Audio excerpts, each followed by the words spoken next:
June 19th, 1944. The Philippine Sea.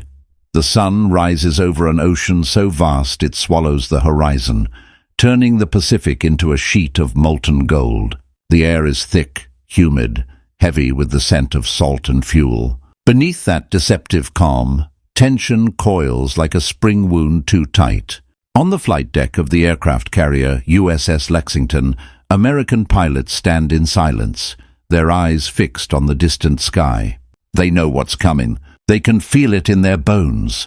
Somewhere out there, beyond the clouds, beyond the reach of sight, the Imperial Japanese Navy is launching everything it has left. Hundreds of aircraft, Zeros, Judys, Jills, screaming toward the American fleet with the fury of a dying empire. The Japanese pilots are confident. Why wouldn't they be? For years they have owned these skies. Their Mitsubishi A6M0 has been the undisputed king of the Pacific, a nimble, graceful predator that danced circles around anything the Americans threw at it. They have heard the rumors about a new American fighter, some bulky, overweight machine called the Hellcat. They laughed when they heard the name. They laughed harder when they saw the silhouette. Too heavy, one Japanese ace had scoffed during a briefing weeks earlier. Too slow. The Americans think they can beat us with brute force. They understand nothing of aerial combat. Another pilot, a veteran of Midway and the Solomons, had nodded in agreement. Let them come with their fat American fighters. We will slice them apart like we always do. Arrogance, perhaps. Or maybe just the echo of victories past. Victories that once seemed endless. But arrogance has a way of blinding men to the truth. And the truth, on this morning in June 1944, is about to reveal itself with terrifying clarity. The American pilots climb into their cockpits. The Grumman F6F Hellcat is a beast, wider, heavier, angrier looking than the slender Zero. It doesn't dance. It doesn't need to. Its engine roars to life with a sound like rolling thunder, a Pratt & Whitney R2800 double Wasp that churns out 2,000 horsepower. The deck crew waves them forward. One by one, the Hellcats launch, their wheels leaving the carrier deck, their wings cutting through the humid air, climbing fast and hard toward the enemy. The Japanese pilots see them coming. Through their canopies they spot the dark shapes rising from the American fleet. Some smile. Some grip their control sticks a little tighter. They are still confident. They still believe in the Zero's superiority. They still think this will be like every other engagement. A quick, brutal dance in which they emerge victorious. But something is different today. The Americans aren't scattering. They aren't panicking. They're climbing. They're organizing. They're waiting. And then the two forces collide. The sky erupts into chaos, tracers slicing through clouds, engines screaming, metal twisting, men shouting into radios.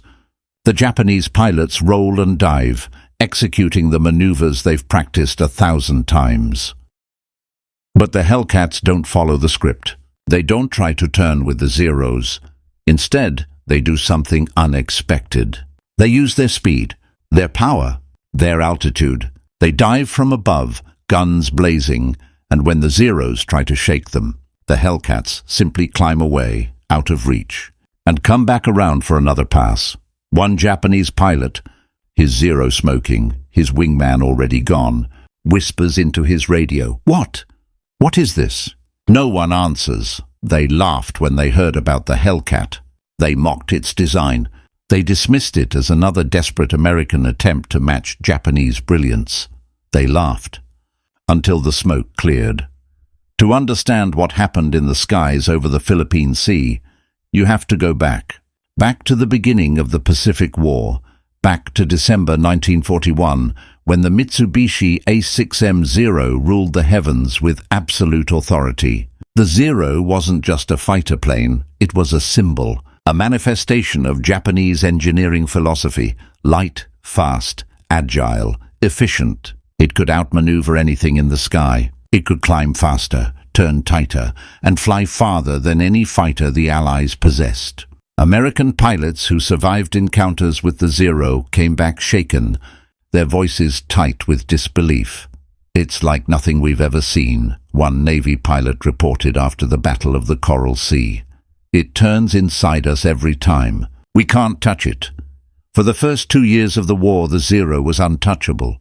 Japanese pilots, many of them veterans with thousands of hours of flight time, used it to devastating effect. They carved through American formations over the Philippines, over Singapore, over Burma.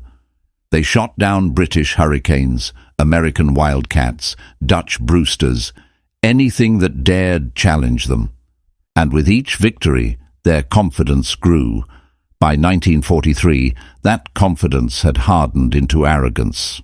Japanese pilots were taught that their skill, their discipline, their Bushido spirit made them superior to any Western pilot. They believed it. Why wouldn't they? The evidence was written in the wreckage scattered across the Pacific. The Americans, they told themselves, were soft. They relied too much on machines, on production, on numbers. They didn't understand the art of aerial combat. They didn't have the warrior spirit. When intelligence reports began filtering back about a new American fighter in development, something called the F6F Hellcat, the reaction among Japanese aviators ranged from amusement to outright dismissal. Pilots gathered in ready rooms aboard carriers, smoking cigarettes, flipping through reconnaissance photos of the Hellcat's stocky profile. "Look at it," one veteran pilot said, tapping the photo with a finger. "It's a cow with wings, fat, heavy. The Americans are so desperate they're building cargo planes and calling them fighters." Another pilot, younger but no less confident, laughed. "Let them come. The Zero will dance around them. They'll never even see us."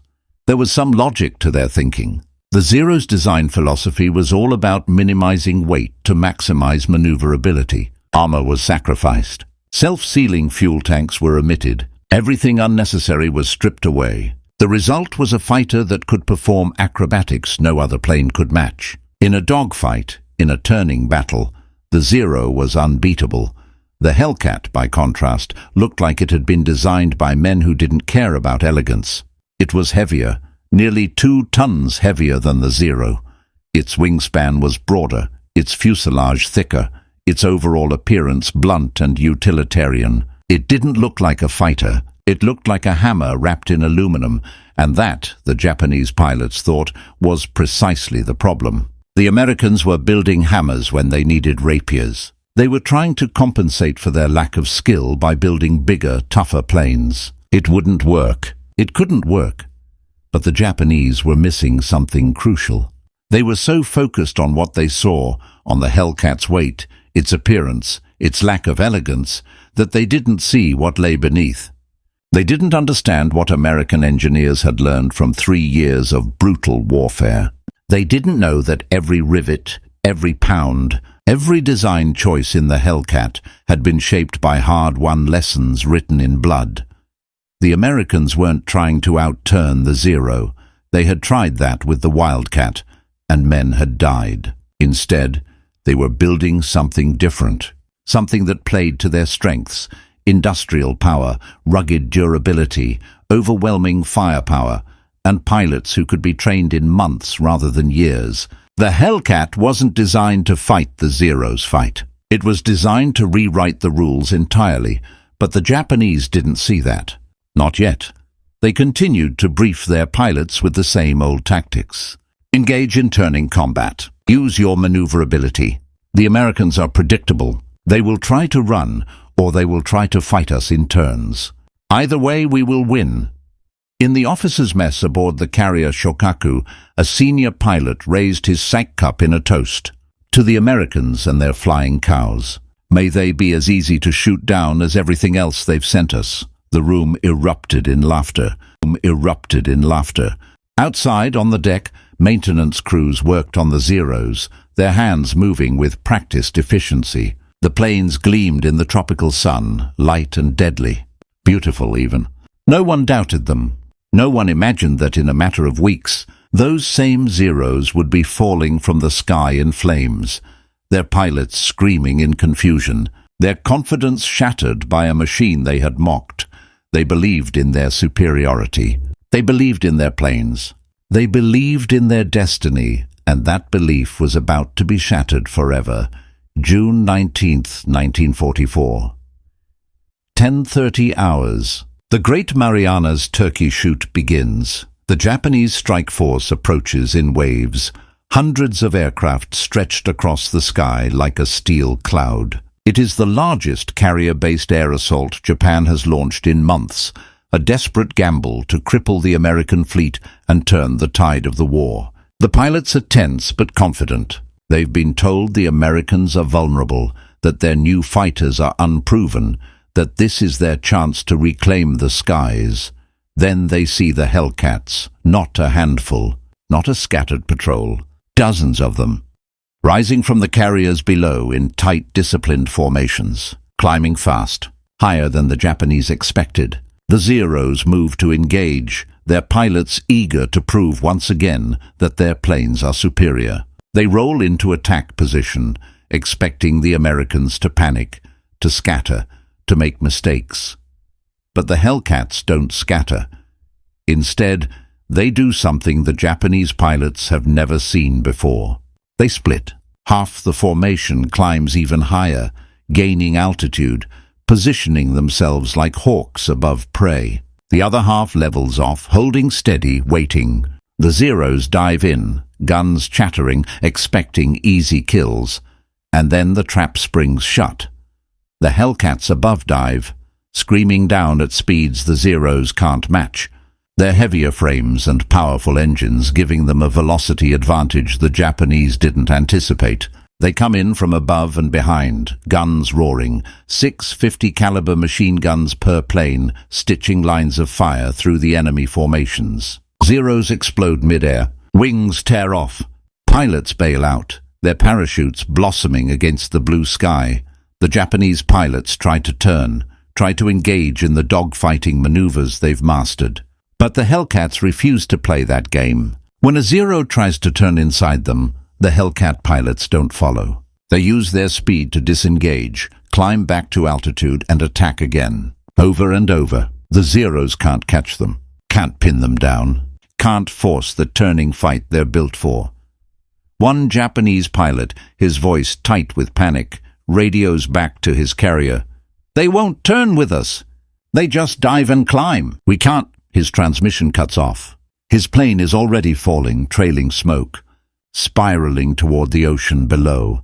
Another pilot, a veteran who has survived every major engagement since Pearl Harbor, finds himself alone, his wingman gone, his radio filled with static and screaming. He spots a Hellcat below him and dives, confident he can get on its tail. But as he closes in, the Hellcat suddenly accelerates, pulling away with raw engine power the Zero simply doesn't possess. Before he can react, another Hellcat drops on him from above. The cannon fire is deafening. His canopy shatters. His engine seizes. He has just enough time to think, this isn't possible, before his world goes black. Back on the American carriers, radar operators watch the blips on their screens disappear one by one. They're not used to this. For years, every engagement was a knife fight. Close, brutal, costly. But today, the Japanese are being systematically erased from the sky. It's not even close. One young radar operator turns to his superior, his face pale. "Sir, they're not getting through." "None of them." The officer nods slowly, his expression grim but satisfied. That's the Hellcat. That's what it was built to do. In the sky, the slaughter continues. Japanese planes fall like rain. Pilots who have spent years perfecting their craft, who have trained since childhood to be warriors of the air, are being shot down by Americans who learned to fly just months ago. The Hellcat has leveled the playing field in a way no one expected. It doesn't require years of training to fly effectively. It's stable, forgiving, rugged. It can take damage that would shred a Zero and still make it home. And it's fast enough, tough enough, and well-armed enough to dominate the very pilots who once seemed invincible. One American pilot, his voice crackling over the radio, sounds almost apologetic, splashed another one. They just keep coming. It's like shooting practice. His wingman responds, "Yeah, but don't get cocky." Stay disciplined. Roger that. By the time the sun sets on that long, bloody day, the statistics are staggering. Over 300 Japanese aircraft destroyed. American losses? Fewer than 30. The Japanese call it the disastrous defeat. The Americans call it the Great Marianas Turkey Shoot. The Japanese pilots who survive return to their carriers in shock. They don't speak. They don't make eye contact. They sit in silence, staring at nothing, trying to process what just happened. What they didn't know, what they couldn't have known, is that the Hellcat was never meant to fight fair. It was meant to win, and on this day, in the skies over the Philippine Sea, it did exactly that. The Grumman F6F Hellcat didn't appear out of nowhere. It wasn't a stroke of genius or a lucky accident. It was the product of desperation, analysis, and relentless American engineering. By 1942, the United States Navy was in crisis. The Zero was cutting through everything they had. The F4F Wildcat, the Navy's primary carrier fighter, was brave but outmatched. Pilots were dying. Carriers were burning. The war in the Pacific was slipping away. So Grumman Aircraft Engineering Corporation did something radical. They listened to the pilots.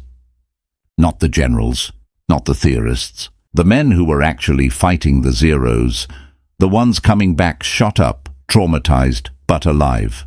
Grumman engineers sat down with Navy aviators and asked a simple question. What do you need? The pilots were blunt. We need speed. We need firepower. We need armor. And we need an engine that won't quit when we push it. The engineers took notes. They studied combat reports. They analyzed wreckage. They looked at every engagement where Wildcats had fought Zeros and identified patterns. The Zero was faster in a climb and could turn tighter, but it was fragile. One solid burst of gunfire and it would disintegrate. The Wildcat, by contrast, could absorb punishment, but it was too slow and too lightly armed to consistently get the kill. So Grumman built something in between, or rather, something beyond. They started with the Pratt & Whitney R2800 double wasp engine, an 18-cylinder beast that produced 2,000 horsepower. It was the most powerful engine available, and it gave the Hellcat a top speed of over 380 miles per hour, faster than the Zero in level flight and far faster in a dive. The Hellcat could outclimb early Zeros and could outrun them when it needed to disengage, but speed wasn't enough. The pilots wanted firepower.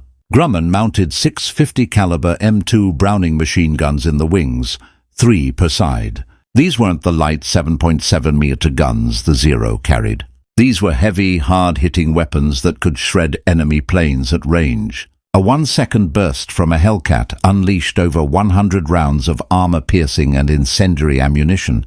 Zeros didn't just get damaged, they exploded.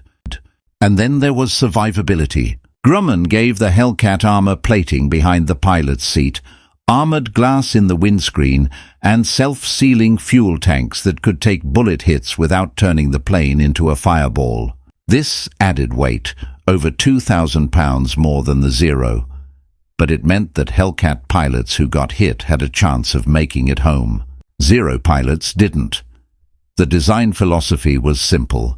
Build a fighter that could absorb punishment, dish out devastating firepower, and give average pilots a fighting chance against enemy aces. The Hellcat didn't need to outturn the Zero. It needed to outfight it, and it did. But the Hellcat's success wasn't just about the plane itself. It was about how it fit into America's broader industrial and tactical approach to the war. The United States in 1943 was a manufacturing juggernaut. Factories that once made cars were now stamping out aircraft at a pace the world had never seen. Grumman's plant in Bethpage, New York, operated around the clock. Workers, many of them women who had never set foot in a factory before the war, assembled Hellcats with assembly line precision. By the end of the war, Grumman would produce over 12,000 Hellcats. Japan, by contrast, would struggle to replace even a fraction of its losses. And then there was training. American pilot training programs were designed for mass production. New pilots went through hundreds of hours of instruction, learning not just how to fly, but how to fight as a team. They practiced formation flying, gunnery, dive tactics, and energy management. They were taught to use the Hellcat's strengths, speed, firepower, durability, and avoid its weaknesses. By the time they reached the fleet, they weren't aces, but they didn't need to be. They were competent, disciplined, and flying a machine that gave them every advantage. The Japanese, meanwhile, were trapped in a death spiral. Their best pilots, the veterans who had fought since 1941, were being killed off in droves. Japan's training programs couldn't replace them fast enough, and the new pilots being sent to the front had a fraction of the flight hours their predecessors had. Worse, the Zero itself was becoming obsolete. Japan introduced upgraded models, but they couldn't match the pace of American innovation. The Hellcat was continuously improved. Better engines, better guns, better radios, while the Zero stagnated. The tactical doctrine also shifted. American Navy fighter tactics evolved into what was called the Thatch Weave, a defensive maneuver where two fighters covered each other, making it nearly impossible for a Zero to get a clean shot. Later tactics emphasized altitude advantage and high-speed slashing attacks. Get above them, dive fast, shoot and climb back up. Don't dogfight unless you have no choice. It was simple, effective, and it played perfectly to the Hellcat's strengths. The Hellcat also benefited from American radar and intelligence. By mid-1944, U.S. carriers had sophisticated radar systems that could detect incoming enemy formations from 100 miles away. This gave American fighters time to climb to altitude, organize, and position themselves for ambush. The Japanese, who lacked comparable radar technology, often flew into traps without realizing it until it was too late. And then there was the carrier itself. American carriers were massive industrial beasts, Essex-class carriers that could carry over 100 aircraft, with repair facilities, fuel storage, and damage control systems that allowed them to absorb hits and keep fighting. Japanese carriers, by contrast, were smaller, more fragile, and lacked the damage control capabilities to survive sustained combat. When an American carrier got hit, it could often be repaired and back in action within weeks. When a Japanese carrier went down, it was gone forever. All of these factors, industrial power, superior training, better tactics, advanced technology, and a rugged, powerful fighter plane came together in the Hellcat. It wasn't a miracle weapon. It was the result of hard work, clear thinking, and a willingness to learn from failure. The Americans had been bloodied in 1942. They had watched their pilots die, their carriers sink, their plans collapse. But instead of giving up, they analyzed, adapted, and built something better.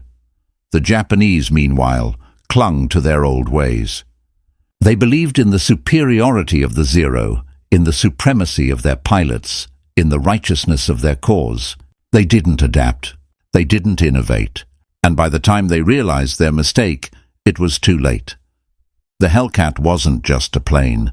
It was a statement, a declaration that the United States had learned the lessons of early defeat and was now dictating the terms of the air war. The Japanese had mocked it, dismissed it, underestimated it, and that arrogance cost them the sky.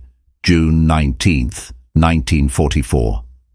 10:47 hours. 25,000 feet above the Philippine Sea. Lieutenant Jack Morrison grips the stick of his F6F Hellcat, his knuckles white inside his leather gloves. The cockpit smells like oil, sweat, and adrenaline. His radio crackles with voices, calm, clipped, professional, but underneath he can hear the tension. Everyone knows what's coming. Bogies at 2 o'clock high. Count. Jesus, there's got to be 50 of them. Stay tight. Stay disciplined. Wait for the signal. Morrison glances to his left. His wingman, Ensign Tommy Briggs, gives him a thumbs up through the canopy. The kid is 20 years old, fresh out of training, but his eyes are steady. Morrison nods back. Good. He'll need that. Above them, the sky is a brilliant, infinite blue. Below, the ocean stretches in every direction, glittering in the morning sun. And somewhere in between, Death is hurtling toward them at 300 miles per hour. Morrison sees them first. Dark specks against the clouds, growing larger by the second. Zeros. Dozens of them. Maybe more. They're in loose formation, weaving slightly, confident. He can almost feel their arrogance radiating across the sky. "Here they come," someone says over the radio. "All units, engage at will." Morrison pushes the throttle forward. The Pratt & Whitney engine roars, a sound like controlled thunder, and the Hellcat surges ahead. The altimeter needle climbs. 26,000 feet. 27,000. He wants altitude. He wants the high ground. That's the key. Get above them, dive fast, hit hard, and climb back up before they can react. The Zeros are closer now. He can see the red circles on their wings, the glint of sunlight on their canopies. They're starting to spread out, preparing to engage. One of them, probably the leader, waggles his wings, a cocky gesture. "Come on, Americans. Let's dance." Morrison smiles grimly. "Not today, buddy. He keys his radio. "Briggs, stay on my wing." "We're going high. Roger, skipper." They climb. The Hellcat is heavier than the Zero, but its engine is more powerful, and Morrison knows how to use it. He pushes the nose up, feeling the G-forces press him into his seat. The altimeter spins. 28,000.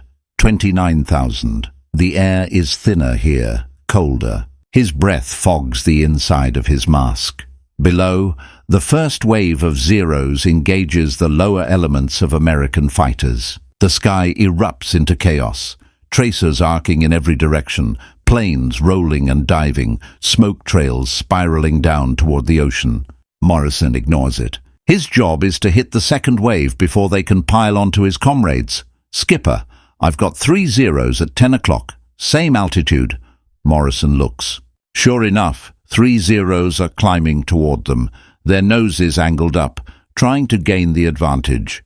He can see the pilots in their cockpits, their heads swiveling, scanning for threats.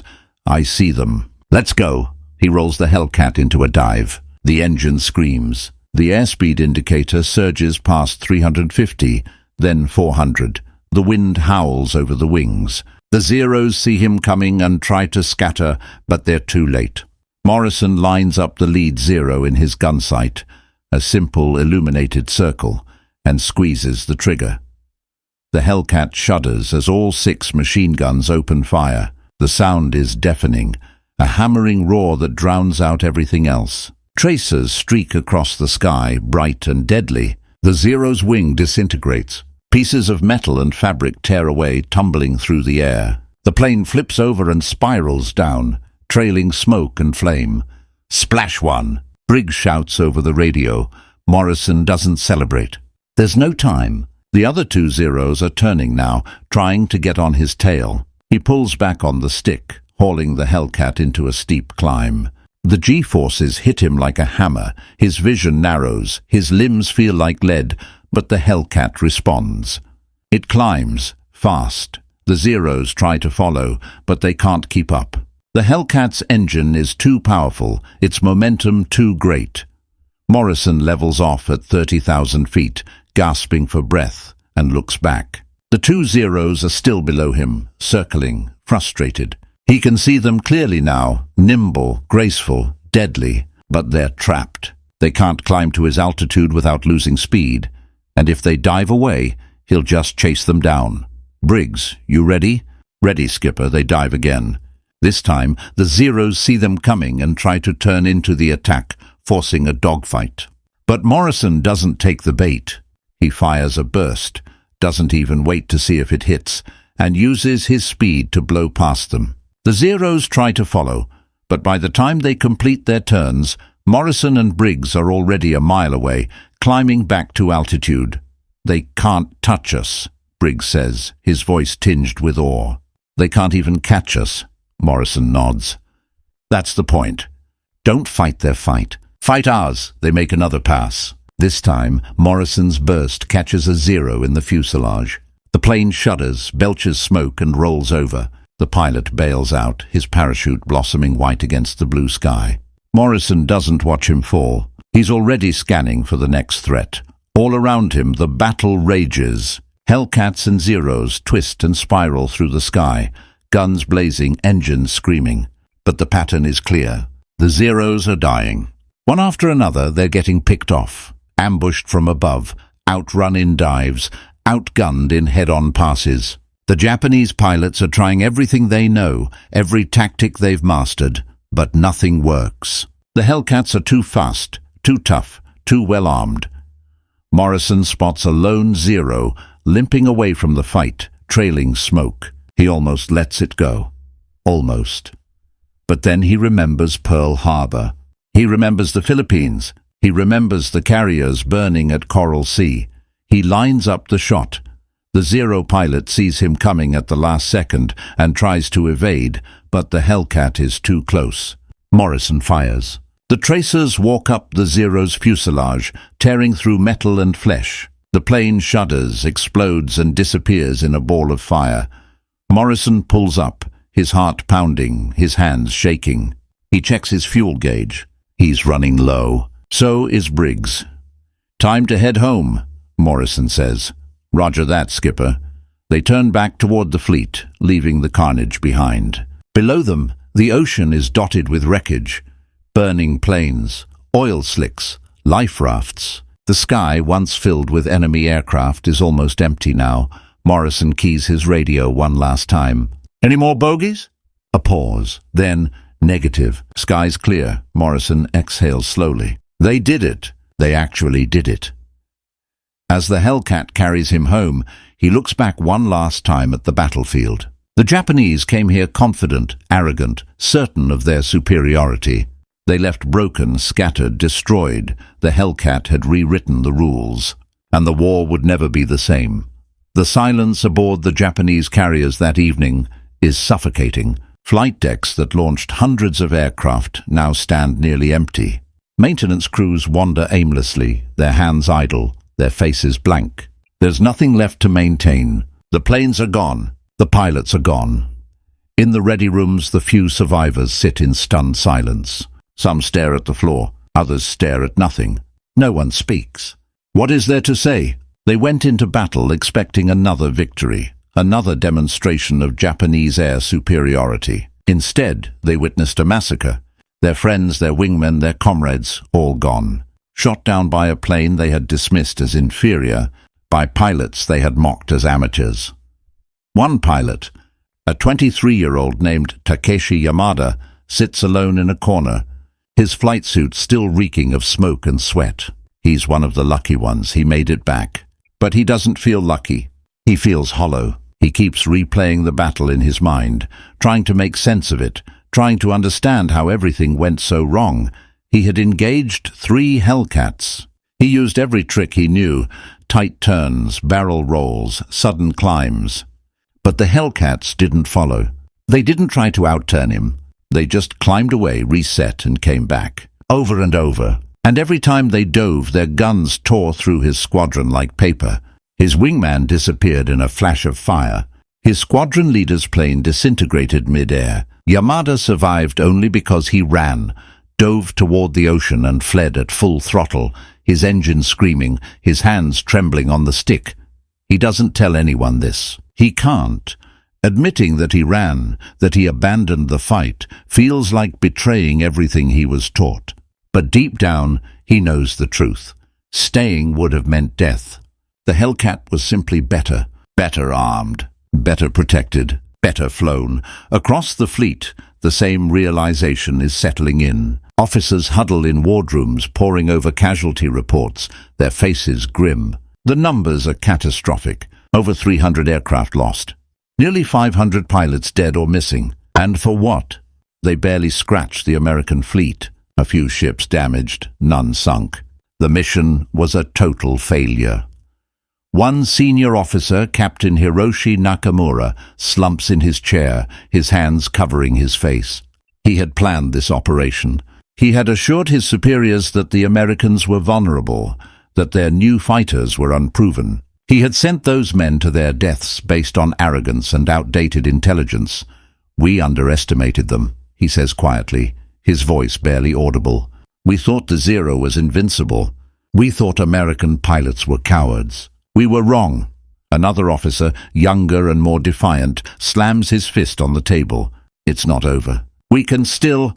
It is over, Nakamura interrupts, his voice cold. Look at the reports. We have no pilots left, no planes, no carriers to launch them from. The Americans have won. We just don't want to admit it. The room falls silent. Back in the ready room, Yamada finally speaks. His voice is quiet, almost a whisper. The Hellcat. It wasn't what we were told. It wasn't slow. It wasn't clumsy. It was like fighting a tiger. You couldn't escape it. You couldn't outrun it. And if it hit you, you were dead. The other pilots nod slowly. They know. They saw it too. One of them, an older pilot named Kenji Sato, lights a cigarette with shaking hands. We mocked them, he says. We called it a fat American plane. We laughed. He takes a long drag, exhales slowly. They're not laughing. Exhales slowly. They're not laughing. Across the Pacific, aboard the USS Lexington, the mood is cautiously jubilant. Pilots stand on the flight deck, watching the sunset, trading stories, slapping each other on the back. They've just lived through the greatest air battle in history, and they won. Decisively, Lieutenant Morrison sits alone near the edge of the deck, his helmet resting beside him. He's exhausted. His body aches. His hands still shake slightly from the adrenaline. But he's alive, and so are most of his squadron. Briggs approaches, a grin on his face. Hell of a day, Skipper, Morrison nods. Hell of a day. Briggs sits down beside him. Think they'll come back? Morrison looks out at the darkening ocean, at the stars beginning to appear overhead. He thinks about the Zeros he shot down, the pilots who bailed out, the ones who didn't. He thinks about the fear he saw in their eyes, the confusion, the desperation. Maybe, he says finally. But it won't be the same. They know now. They know they can't win. And deep down, across the Pacific, aboard those silent, grieving Japanese carriers, the pilots know it too. The age of the Zero is over. The Hellcat rules the skies now. They mocked it once. They will fear it forever.